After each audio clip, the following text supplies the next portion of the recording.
Hola, soy Jesús Parga. ¿Sabías que el crecimiento de la población mundial es uno de los factores que más ha generado el cambio climático y el calentamiento global? ¿Y sabías que la superpoblación del planeta por parte de la especie humana no se ha detenido ni viene en decrecimiento, como hemos venido escuchando a través de los diferentes medios de comunicación durante los últimos 20 años? Pues sí, es cierto. La explosión demográfica es una de las variables que más ha contribuido al aceleramiento del cambio climático y al deterioro del ecosistema de nuestro planeta, y no viene en decrecimiento. Y a continuación vamos a ver unas cifras que así lo demuestran. En el año 1980, la población mundial era de 4.385 millones de habitantes.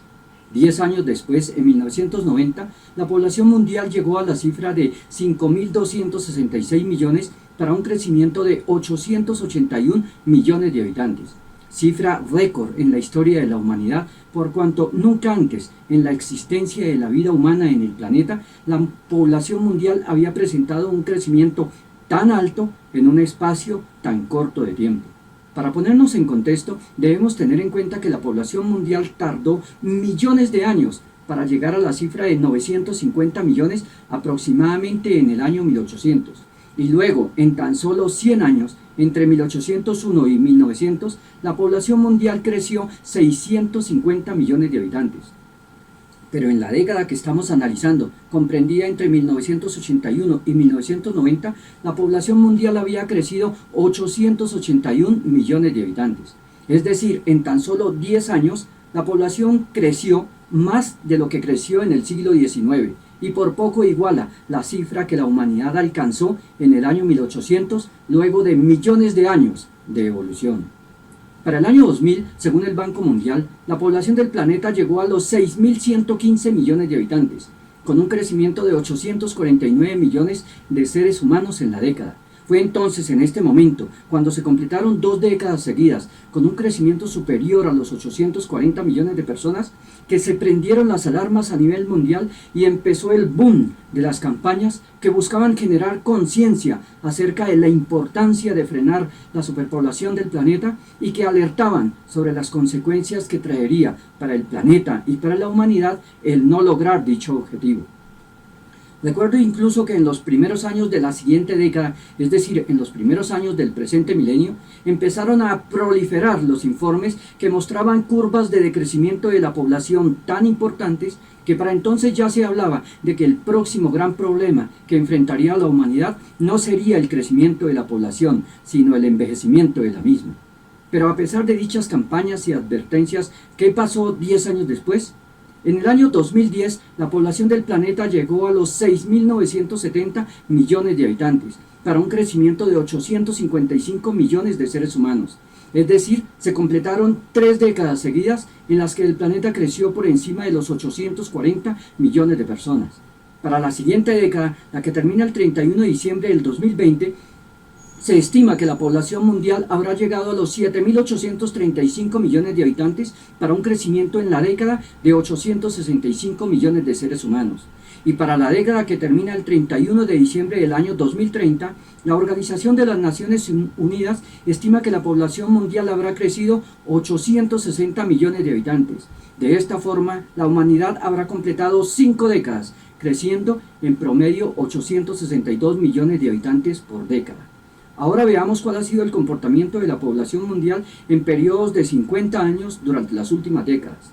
De 1930 a 1980, la población mundial pasó de 2.035 millones a 4.385 millones de habitantes, para un crecimiento del 115%, de tal forma que en dicho periodo de 50 años, la población se duplicó y adicional creció 315 millones más.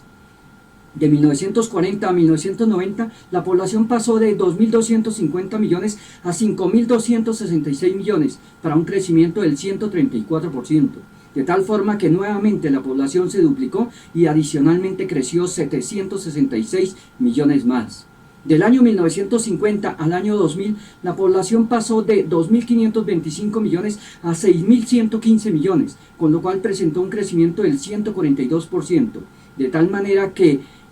la población inicial de 2.525 millones se duplicó en otros 2.525 millones, valga la redundancia, y adicionalmente creció 1.065 millones más. En el periodo entre 1960 y el año 2000, la población mundial pasó de 3.010 millones a 6.970 millones, para un crecimiento del 131%, de tal forma que la población inicial de 3.010 millones se duplicó en otros 3.010 millones y adicionalmente creció 950 millones más.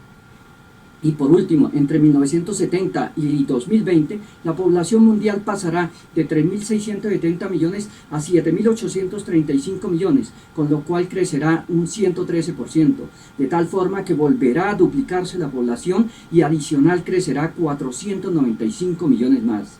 Como se puede apreciar, la población mundial no viene en decrecimiento. Por el contrario, viene en un crecimiento muy alto y sostenido con un promedio de 862 millones de habitantes por década. De tal manera que de continuar con este crecimiento promedio, la población mundial fácilmente alcanzará la cifra de 14.700 millones de habitantes para el año 2100.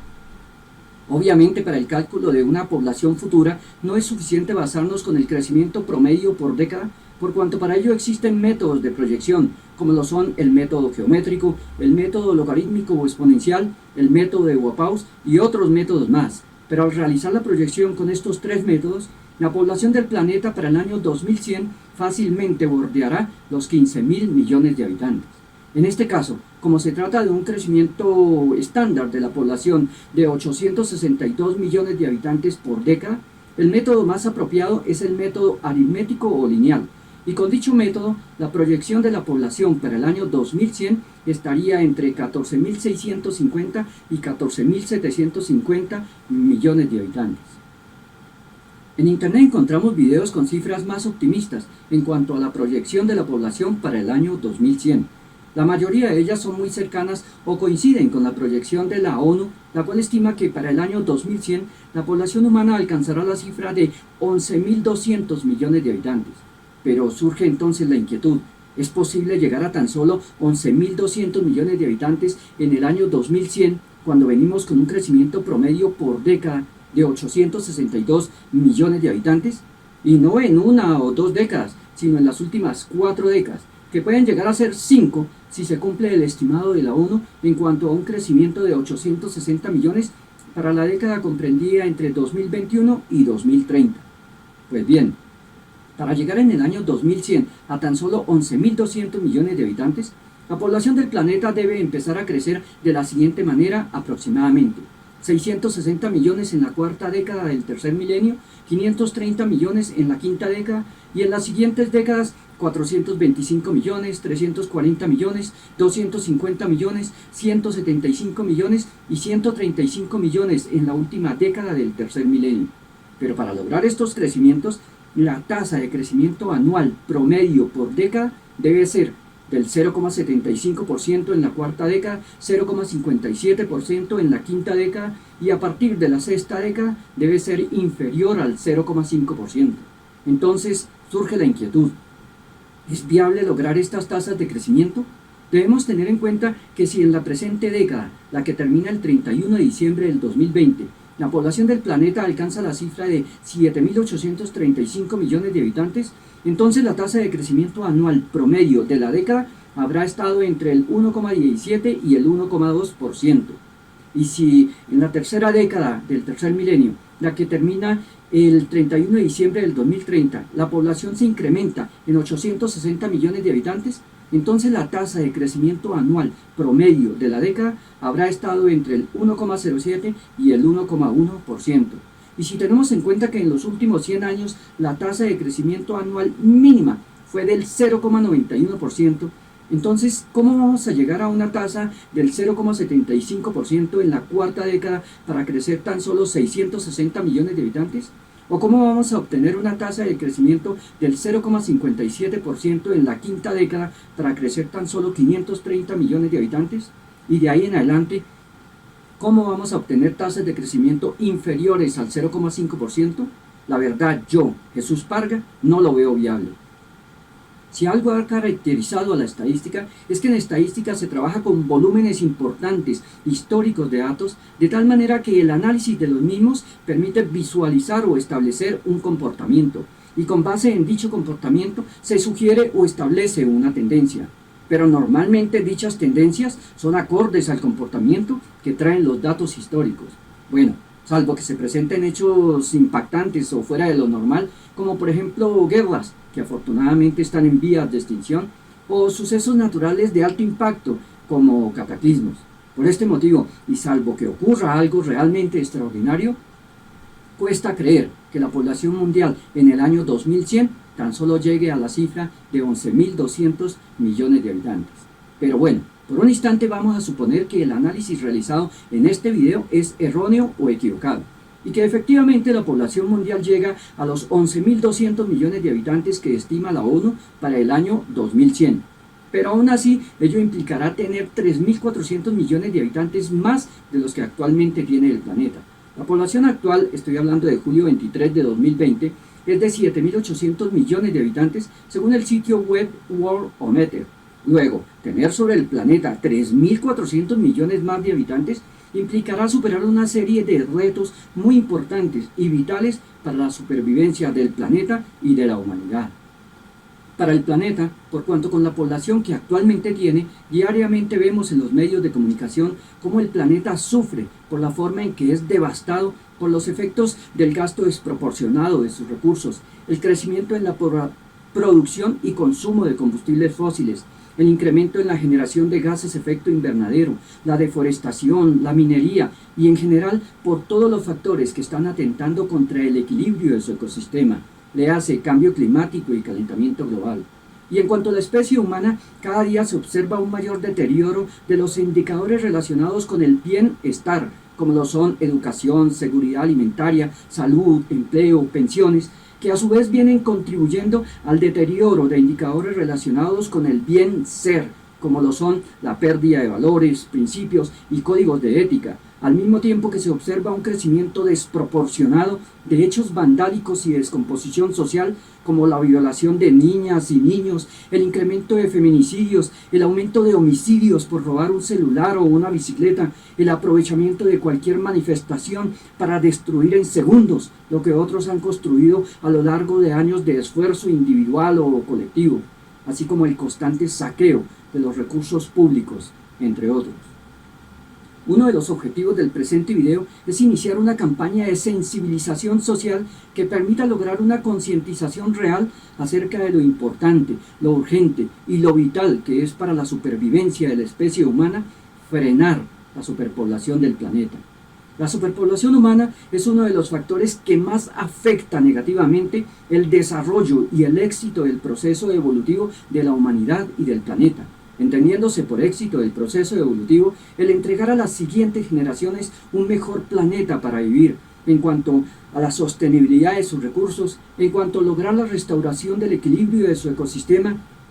es decir, frenar el cambio climático, en cuanto a cerrar o minimizar, pero realmente minimizar las brechas sociales, y en cuanto a dejar seres humanos con pensamiento integral y futurista para la repetición del ciclo con la generación que les suceda. En internet también encontramos videos en los cuales se refuta y se le resta importancia a las iniciativas relacionadas con frenar la superpoblación del planeta, basando sus argumentos especialmente en los siguientes 3 puntos. Primero, que este tipo de campañas están relacionadas con la teoría malthusiana o trampa malthusiana. Segundo, que en el planeta aún hay mucho espacio por habitar. Tercero, que se trata de campañas conspirativas para subyugar pueblos. Analicemos brevemente cada uno de los puntos. La teoría malthusiana o trampa malthusiana tiene que ver con el ensayo sobre el principio de la población de Tomás Malthus, publicado por primera vez de forma anónima en 1798, en el cual Tomás Malthus pronosticaba un fin apocalíptico para la humanidad, por cuanto la población humana venía creciendo con una proyección geométrica, es decir, se venía duplicando cada determinado periodo de tiempo, en tanto que la producción de alimentos venía creciendo a un ritmo lineal, de tal forma que con el tiempo la población humana llegaría a una cifra tan alta que no habría suficiente alimento para satisfacer la demanda, y entonces se presentarían hambrunas que desencadenarían guerras por el instinto humano de supervivencia. Con lo que no contaba Tomás Malthus era que para esa época estaba en pleno desarrollo la revolución industrial, y con ella se dio inicio al crecimiento inusitado de la agricultura y de la producción de bienes, de tal forma que desde entonces la humanidad se encuentra en condiciones de producir el alimento necesario para la población existente e incluso de hacer que la producción de alimentos crezca en la misma medida en que crece la población humana. La inquietud es, ¿a qué costo? Por cuanto, en primer lugar, cada día somos espectadores de los efectos negativos que genera el incremento de la agricultura industrializada, la ganadería industrializada, la deforestación que estas dos actividades producen, el aumento en el número e intensidad de los incendios y el incremento en la generación de gases efecto invernadero. En segundo lugar, merecemos llamarnos humanos si somos capaces de producir alimento para toda la población humana del planeta, pero al mismo tiempo existe 800 millones de personas en pobreza extrema y, según artículo publicado en el diario El Tiempo el 21 de abril de 2020, el informe mundial sobre las crisis alimentarias, divulgado por 16 agencias especializadas, anunció que el número de personas en situación de hambre aguda en el 2019 fue de 135 millones de personas, entendiendo por hambre aguda aquella situación en la cual las personas no pueden acceder a alimentos suficientes para garantizar su supervivencia. Y en el mismo artículo, una proyección del Programa Mundial de Alimentos de la ONU estima que para el final de 2020 unos 265 millones de personas podrían estar cerca de morir de hambre. Aquí sería interesante realizar el siguiente ejercicio. Este conocimiento general que por el COVID-19, según lo que informan los diferentes medios de comunicación, en promedio fallecen diariamente entre 4.000 y 6.000 personas en el mundo. Y en los días pico se presentaron cifras de entre 8.000 y 9.000 decesos por día. Pero ¿sabes cuántas personas fallecen de hambre diariamente en el mundo? Pues no son ni 4.000, ni 6.000, ni 8.000, ni 9.000. Son 30.000 personas en promedio las que fallecen diariamente de hambre en el mundo, según el portal web Worldometer. Es decir, aproximadamente 11 millones de personas al año mueren de hambre en el mundo, siendo el fallecimiento por hambre uno de los decesos más crueles, dolorosos, infames e indignos para un ser humano, por cuanto en la mayoría de fallecimientos de otro tipo, generalmente las personas cuentan con algún tipo de asistencia médica o de alguien a su lado que les suministra algún tipo de ayuda o tratamiento, a la vez que les suministran calmantes o sedantes para alivianar su dolor. En tanto que quien fallece de hambre es aquel ser humano que no contó tan siquiera con una mano amiga que le hubiese suministrado un pedazo de pan para salvar su vida y menos un analgésico para calmar su dolor. Imaginemos por un instante que después de superada la pandemia nos enteramos que la vacuna existía, pero que quienes la tenían no la pusieron al servicio de la humanidad. Ojo, es importante aclarar que se trata de un ejercicio. En ningún momento se está afirmando que la vacuna existe, aunque obviamente aparecerá pronto, y menos en momentos en los cuales aparecen videos de personas asegurando todo tipo de cosas descabelladas, tanto de quienes afirman que la pandemia no existe o que tiene que ver con artimañas para reducir población o para supuestos planes de subyugación de pueblos o que se trata de estrategias de boicot global del mercado para supuestos nuevos órdenes mundiales. Indudablemente experimentaríamos las siguientes emociones. En primer lugar, un dolor inmenso, seguido de un gran sentimiento de impotencia y por último un deseo de justicia para que quienes sean responsables de tal situación paguen por las consecuencias de sus actos. Pues bien, por el COVID-19 han fallecido 850.000 personas en el mundo desde el inicio de la pandemia en diciembre hasta agosto de 2020, aproximadamente, en tanto que en el mismo periodo han fallecido de hambre en el mundo 8 millones de personas, casi 10 veces el número de muertes causadas por el COVID. Y resulta que para el hambre sí existe solución, es decir, por llamarlo de alguna manera, sí hay vacuna. Solo que no andamos preocupados por ella por cuanto consideramos la mayoría de los mortales que a diferencia del COVID, el hambre nunca tocará a nuestra puerta ni nos contagiaremos de ella por el simple hecho de andar sin tapabocas. Claro,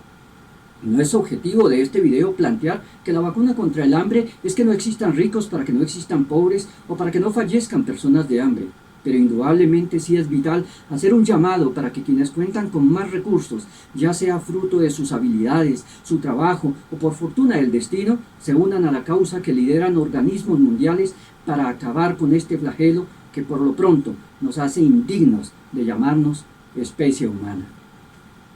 Luego, en relación al primer punto, el que desestima las iniciativas en pro de frenar la superpoblación del planeta, por cuanto relaciona dichas campañas con la teoría malthusiana de un final apocalíptico para la población mundial por escasez de alimentos, queda claro que el problema de que continúe incrementándose la población humana no es la producción de alimentos, sino el costo y la cobertura. Resumiendo, el costo por los efectos nefastos en el cambio climático del planeta y la cobertura por cuanto, aunque se produce el suficiente alimento, anualmente mueren de hambre millones de personas en el mundo.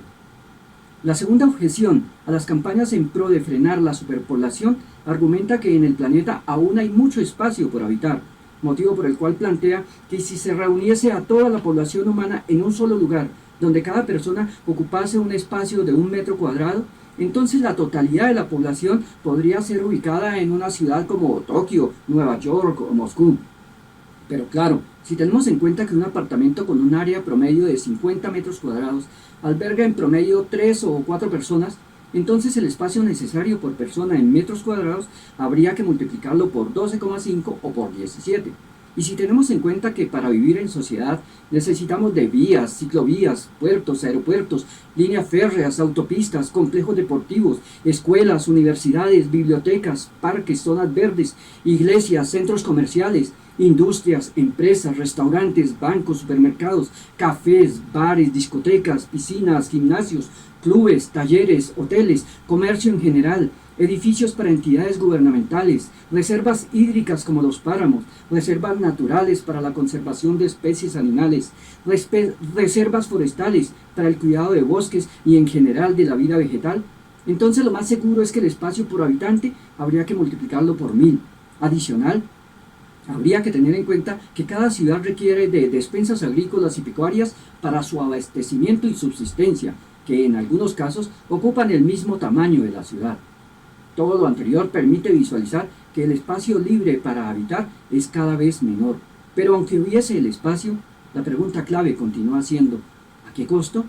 Veamos por ejemplo el tema del número de vehículos que existe en el planeta. Por cuanto a mayor población, mayor es la demanda de vehículos para todo lo relacionado con transporte público, transporte particular, para transporte de alimentos, de recursos naturales y materias primas, para transporte de producto terminado, entre otros.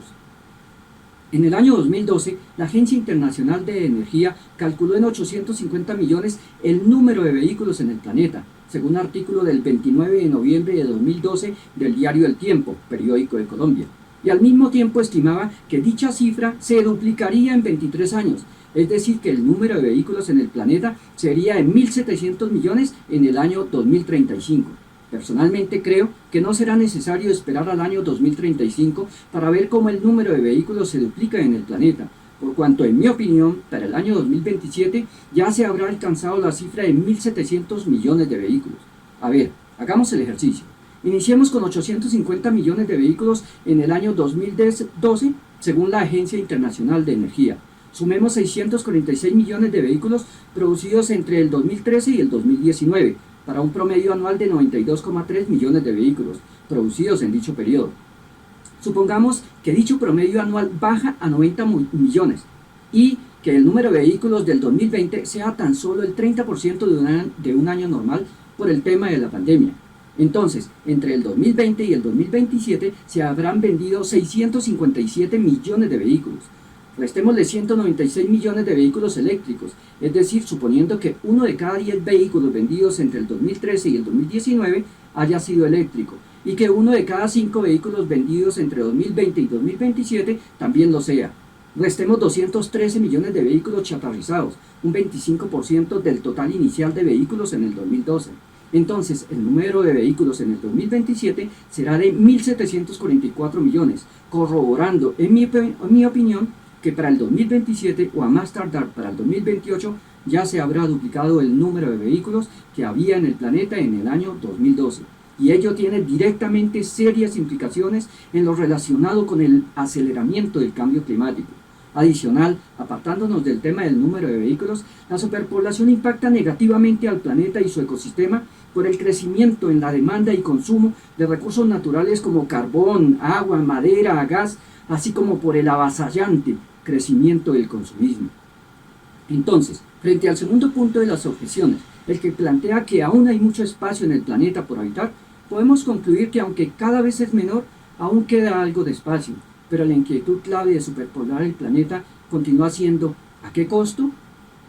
Ahora, en lo que tiene que ver con el tercer punto de las objeciones a las iniciativas en pro de frenar la superpoblación del planeta, es decir, aquella que manifiesta que se trata de campañas conspirativas de países potencia o imperios para subyugar pueblos, veamos.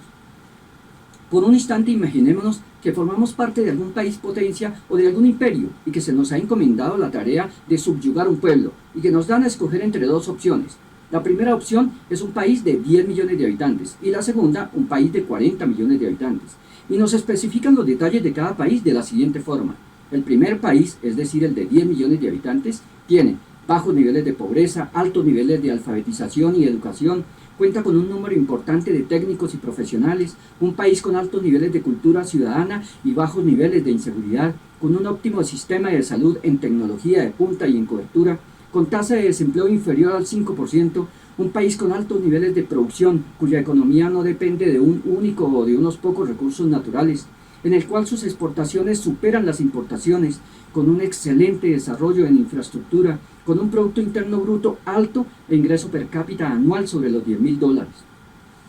El segundo país, es decir, el de 40 millones de habitantes, tiene altos niveles de pobreza, bajos niveles de alfabetización y educación, escasez de mano de obra calificada, con bajos niveles de cultura ciudadana y altos niveles de inseguridad, con un deficiente sistema de salud en tecnología y en cobertura, con una tasa de desempleo superior al 10%, un país con bajos niveles de producción, cuya economía gira en torno a la explotación de sus recursos naturales, es decir, un país en el que la producción o la industria manufacturera se encuentran rezagadas, en el cual sus importaciones superan las exportaciones, con una infraestructura deficiente o subdesarrollada, con un Producto Interno Bruto bajo e ingreso per cápita anual inferior a los $10.000.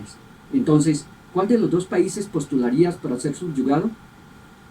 Lo más seguro es que el país de 10 millones de habitantes, con un alto nivel de crecimiento y desarrollo integral, fuese un importante aliado de los países de la región, lo que lo haría intocable a la hora de pensar en posibles subyugaciones y por el contrario sería un candidato importante para sellar alianzas de desarrollo de mutuo beneficio. En conclusión, es más fácil subyugar un pueblo de 40 millones de habitantes que anda sumido en el subdesarrollo y la pobreza que un pueblo de 10 millones de habitantes o menos, con altos indicadores de desarrollo integral, como por ejemplo Bélgica, Finlandia, Dinamarca, Suecia, Islandia o Noruega, países en los cuales el ingreso per cápita es superior a los $45.000, países ubicados en los primeros puestos en cuanto a resultados de las pruebas PISA por estar a la vanguardia en educación y con indicadores relacionados con el bien ser y el bienestar entre los más altos del planeta. Luego de haber analizado las objeciones que generalmente se presentan a las iniciativas en pro de frenar la superpoblación del planeta, analicemos ahora el tema del gasto desproporcionado de los recursos.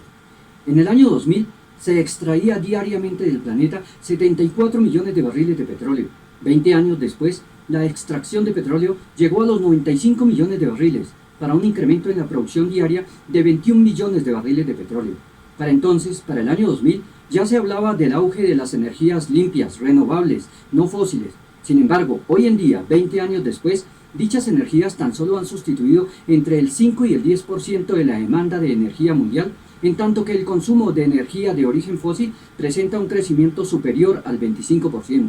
Pero bueno, ¿qué significa extraer 95 millones de barriles de petróleo diariamente de la corteza terrestre? Veamos. Un barril de petróleo tiene un volumen de 0,15899 metros cúbicos, de tal forma que 95 millones de barriles de petróleo por día equivalen a 15.104.000 metros cúbicos de petróleo, lo que equivale a realizarle a la corteza terrestre cada día 112 huecos o perforaciones con las dimensiones de un edificio de 50 pisos, es decir, aproximadamente 200 metros de altura y entre 26 y 30 metros de lado, como el caso de la Torre Colpatria, icónico edificio de Bogotá, Colombia, y referente latinoamericano en cuanto a edificios de 50 pisos. Entonces, el volumen aproximado de un edificio de estas características es de 135.200 metros cúbicos. Luego,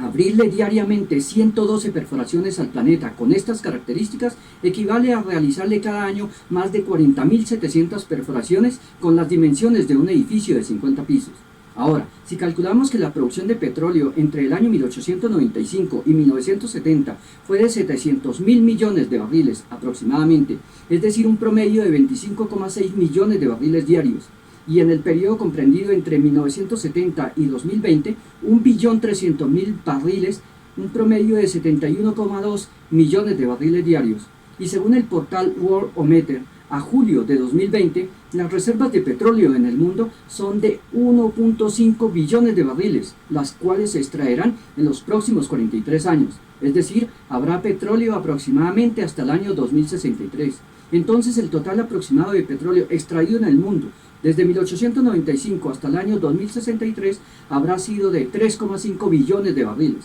entendiendo billón como 1.000.000 de millones, por cuanto en algunos países se le llama billón a la cantidad de 1.000 millones y no al millón de millones. Pues bien, estos 3,5 billones de barriles llevados a metros cúbicos corresponden a más de 550.000 millones de metros cúbicos, equivalente a realizarle al planeta más de 4.100.000 huecos o perforaciones con las dimensiones de un edificio de 50 pisos. Y el petróleo es apenas uno de los recursos que se extraen del planeta. Entonces, si sus cifras nos parecen preocupantes, miremos qué ocurre cuando realizamos el ejercicio no en metros cúbicos, sino en toneladas. Resulta que un barril de petróleo pesa aproximadamente entre 115 y 155 kilos, siendo 135 kilos la cifra promedio más usada a nivel internacional, con lo cual los 34.675 millones de barriles de petróleo que se producen en el año tendrían un peso de 4.682 millones de toneladas. Pues bien, resulta que en carbón anualmente se extraen no 4.682 millones de toneladas como en el petróleo, sino 8.000 millones de toneladas, casi el doble de lo que se extrae en petróleo, y algunos estudios estiman que el total de los recursos naturales extraídos del planeta cada año pesan más de 60.000 millones de toneladas. Escuché esta cifra en un programa del señor Guillermo Arturo Prieto Larrota, más conocido como Pirri, zootecnista y presentador de programas de tipo periodismo investigativo con un enfoque especial por lo social y ecoambiental. Retomando, las 60.000 millones de toneladas extraídas de la corteza terrestre cada año nos llevarían a estimar que al planeta se le realizan aproximadamente 250.000 huecos o perforaciones con las dimensiones de un edificio de 50 pisos, es decir, 2,5 millones de perforaciones cada 10 años o 25 millones cada 100 años. Entonces viene la pregunta, ¿a dónde van a parar las millones de toneladas que se extraen del planeta cada año? Pues en su gran mayoría a las grandes ciudades, de tal forma que estamos convirtiendo la corteza terrestre como un gran queso gruyere, con unos enormes espacios vacíos en su interior que nos ponen a pensar si no estaremos gestando el escenario propicio para magnificar un movimiento natural de las placas internas que soportan dichas megaciudades. Obviamente, cuando se construye un edificio, se realizan estudios para determinar si el suelo lo soporta o no. Pero, ¿existe algún estudio que genere una alerta o que genere un aviso acerca del peso que pueden soportar las regiones sobre las cuales se están construyendo las megaciudades? Las placas internas estarán siempre ahí, quietas, impasibles, recibiendo cada día el peso de millones de toneladas, cuando las regiones cercanas, que serían su soporte de apoyo de estabilidad, están siendo bombardeadas con perforaciones de las cuales se extraen millones de toneladas en recursos naturales. Es importante tener en cuenta que con todos los avances tecnológicos existentes, aún hoy en día el ser humano no puede predecir dónde y cuándo va a suceder un movimiento sísmico o telúrico. Veamos, nuestro planeta tiene 3 capas principales: el núcleo, el manto y la corteza. El núcleo tiene un radio de 3.400 kilómetros, el manto tiene un espesor de 2.900 kilómetros, y la corteza terrestre tiene un espesor de entre 50 y 70 kilómetros.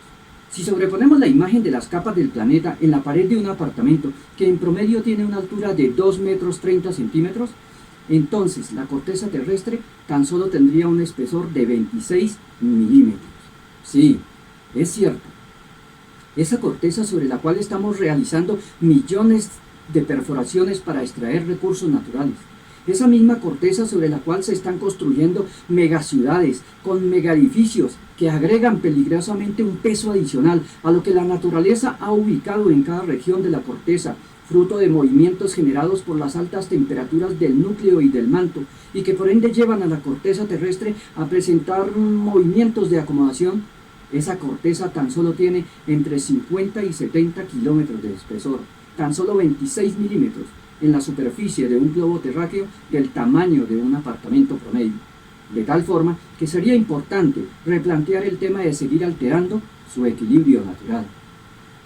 Nuestro planeta se caracteriza por la existencia de vida inteligente, porque vida no inteligente, es decir, en estado primitivo, debe haber en muchos lugares del universo, y vida tan inteligente como la humana o más es posible que exista, no lo podemos afirmar ni negar. El tema es que en nuestro planeta hay vida inteligente entre muchas otras variables por una palabra clave: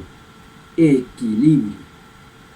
Hace miles de millones de años se empezaron a sincronizar una serie de variables con una disposición tácita asombrosa, como interesadas en lograr un objetivo común, como ubicadas por una mano maestra con la precisión única y propia hoy en día de super megacomputadoras. Variables vitales como contar con una estrella madura y estable, nuestro Sol, estar a la distancia óptima de dicha estrella, contar con elementos vitales como el hidrógeno, el oxígeno, contar con el agua y su ciclo vital de ríos, océanos, nubes, lluvia, placas tectónicas más estables o con movimientos menos cataclísmicos y más espaciados en el tiempo, plantas, animales, el viento, la luna, la distancia perfecta con la luna y especialmente un cerebro en constante evolución y un sentimiento de conciencia que nos permite reconocernos como ser y ubicarnos en un marco espaciotemporal. El problema es que la naturaleza, Dios, la vida, según su creencia, tardó miles de millones de años para tener todo listo para el momento de engendrar su más preciado tesoro, la especie humana. Y en respuesta a tan apoteósica y magna obra, su obra maestra, el ser humano, le está causando un daño tan radical, a una velocidad tan asombrosa, como con un desespero por llegar más allá de donde ha llegado al costo que sea, sin detenerse a pensar en que probablemente su ambición por conquistar logros, metas u objetivos, tal vez por una equivocada interpretación de lo que significa éxito, o por no haberse preocupado por lo esencial, como encontrarle un sentido a su existir, y entender que dicho sentido de vida debe aportar e ir de la mano con los objetivos de vida del colectivo humano y obrar en consecuencia con dicho sentido o propósito de vida, está poniendo en riesgo el equilibrio de su hábitat, de su ecosistema, el equilibrio de su medio ambiente, generando el cambio climático y con ello destruyendo la casa que le prestaron para pasar un ratico llamado vida. Uno de los puntos más delicados de esta situación es que se han prendido las alarmas por parte de millones de seres humanos que han comprendido la gravedad del tema, pero también son muchos quienes no lo entienden o no lo quieren entender, y si no actuamos con grandeza, dándole la importancia que amerita y anteponiendo este reto por sobre cualquier diferencia de tipo política, religiosa, económica, cultural, social, étnica o de género, vamos a llegar a un punto de no retorno y lo creamos o no, la expresión no retorno significa exactamente eso, no retorno al equilibrio natural de las cosas. El COVID-19, algo tan pequeño que no es apreciable a simple vista, ya nos deja una lección acerca de lo que significa la expresión no retorno al estado natural de las cosas, básicamente por subestimar la importancia de mantener el equilibrio natural de lo existente. Y vaya si lo hemos sufrido. El cambio climático es una realidad, no es un invento de la joven Greta Thunberg, ni de los ambientalistas, ni de los ecologistas. La lucha diaria que libran por ser escuchados recoge el sentir de millones de niños, jóvenes y adultos que se encuentran sintonizados con la idea de generar conciencia acerca de la importancia de implementar medidas urgentes que permitan frenar o reversar dicho cambio, con el fin de restaurar el equilibrio de nuestro ecosistema, por cuanto lo que está en juego es nada más y nada menos que la supervivencia de la especie humana. Síguenos en www.niunomassinfuturo.com. Mil gracias.